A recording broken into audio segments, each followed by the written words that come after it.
Alright, so this is going to be the second video in a series of 5 videos about emergency and disaster preparedness.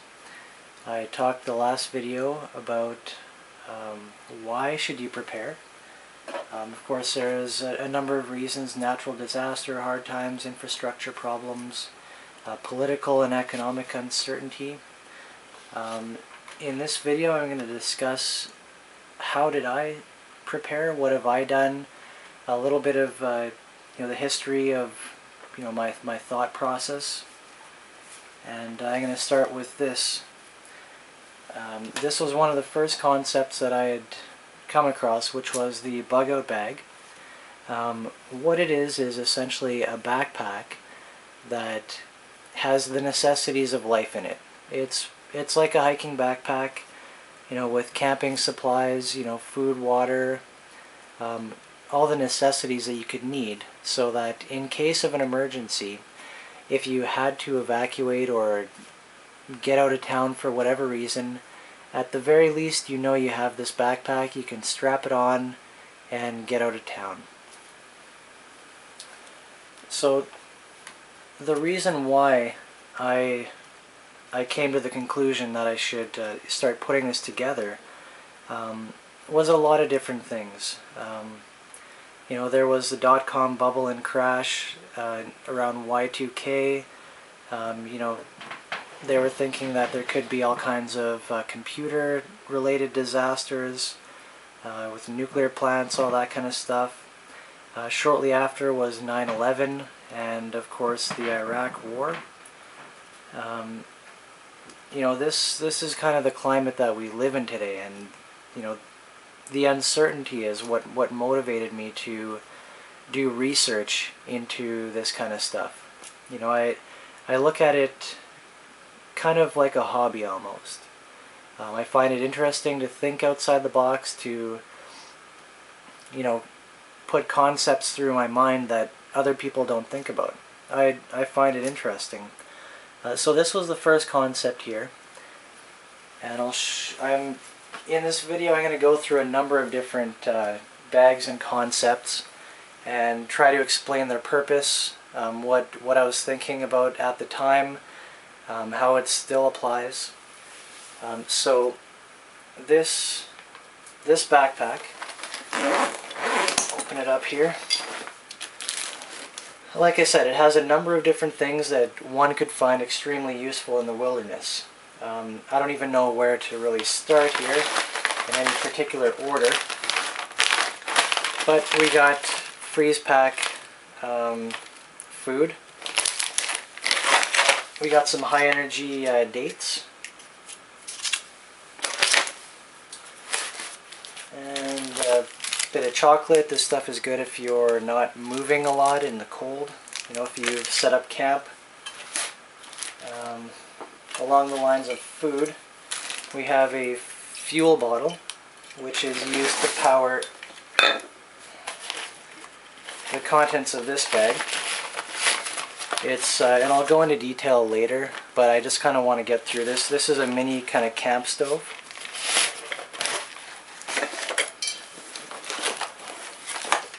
We have a small supply of water. This is 2 liters.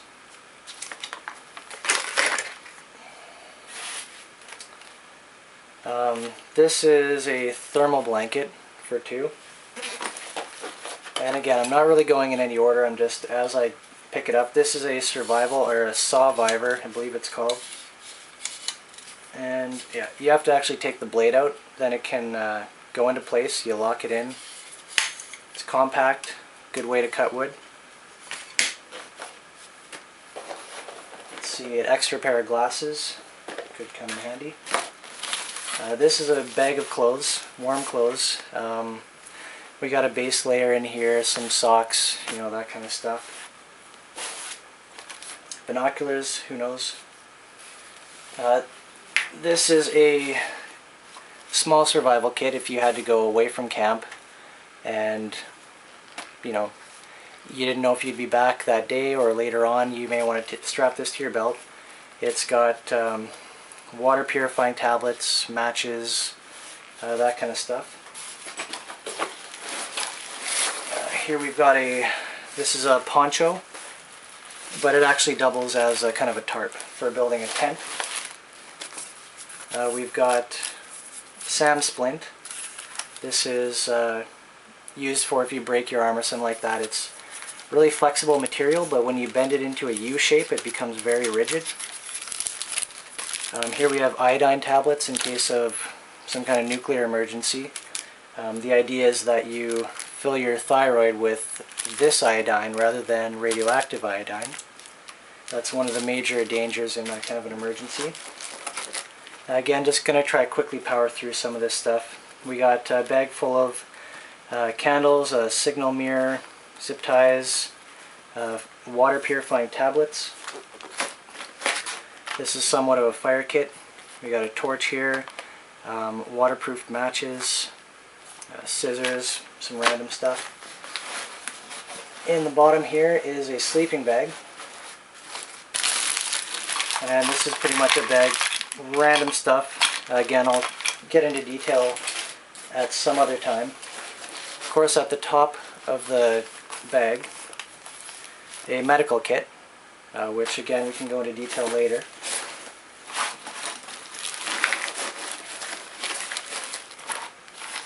This is a water filter, which I almost missed. Simple pump style water filter. This will last one person a couple years worth of water.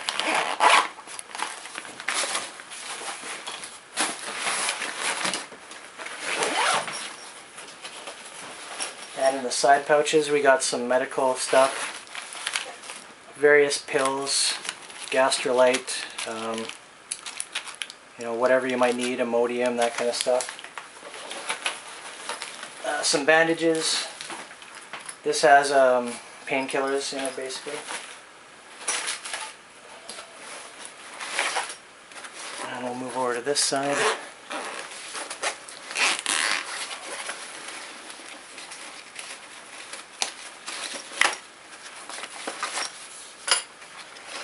This is more or less a tools pocket. We got a knife, some rope. So we got a sewing kit, a small multi-tool, flashlight, and some random stuff, whistle, compass, fire starter. So that's it for the bug out bag. As you can see, this may help you in an event where you were simply out in the wilderness or you had to get out of town, and this is one of the few things you were able to grab. A lot of high value items here. Just going to shove this aside.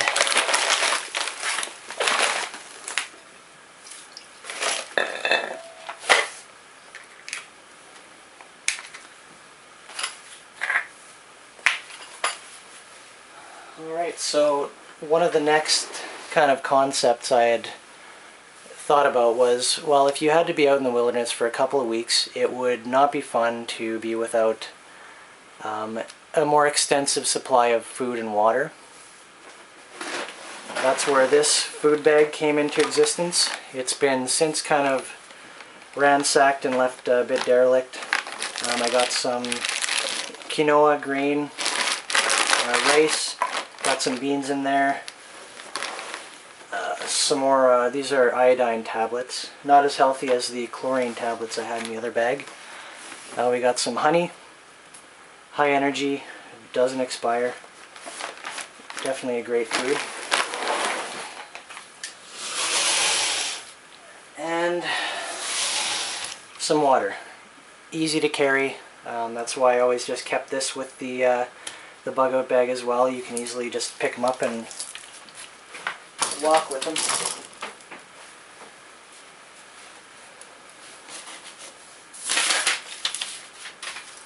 Alright, so the next kind of concept was, sometimes you're in the car, you don't have your stuff with you. Let's say you're at work, or there's, you're on a long trip and you run out of gas, it's cold, etc. You don't want to be stuck without anything at all. So this is the kit that I always carry in the trunk. We got fire starting, some food, water, camp soap. This is a big ball of some sort of hemp-based twine, I believe. Again, we got the medical kit. Definitely should have one of these in your car. And this is a bag of warm clothes. You got sweaters, sweatpants, warm socks, all that kind of stuff. And we got a tarp, nice big tarp, and a sleeping bag again. So the idea of this is to be a bit more of a crude, a crude survival bag. If you need to be out there, if you have to leave your car, you want to be able to set up some kind of a camp. And of course we got some extra band-aids here. Chocolate, which should be replaced.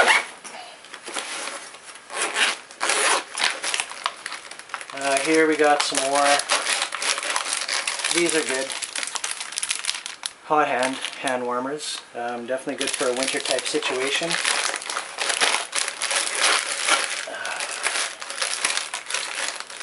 And that's about it in here.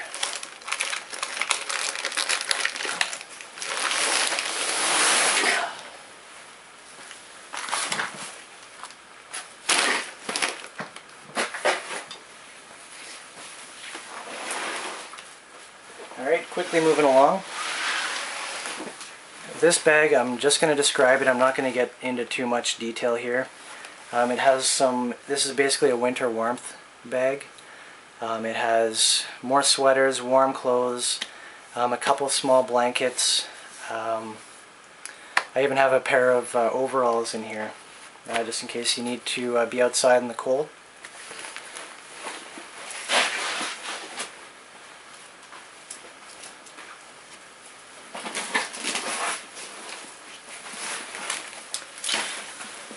Alright, this is one of my latest creations. Since I am a member of the local amateur radio emergency service, one of the requirements is that you have a go bag, as they call it. This is basically, it has supplies and equipment you may need in an emergency. Again, we are kind of a technical team. The amateur radio part of that is that we may need to support communications. We may be, who knows, in some kind of situation where you may need certain supplies and tools. Here's an antenna. Very high gain antenna, by the way. This is the rig that I usually use. It's a Kenwood THF-6A handheld. And I'm not going to go into too much detail again, but we got a bunch of tools in here. Zip ties, pile of garbage bags, an inverter, duct tape, a standard operating procedures manual, whole pile of batteries for both the radio and flashlight. I've kind of standardized on the AA form factor. Again, in here, just some things you may need: markers, various other things, shortwave radio. This will receive shortwave, and AM/FM. Again, AA.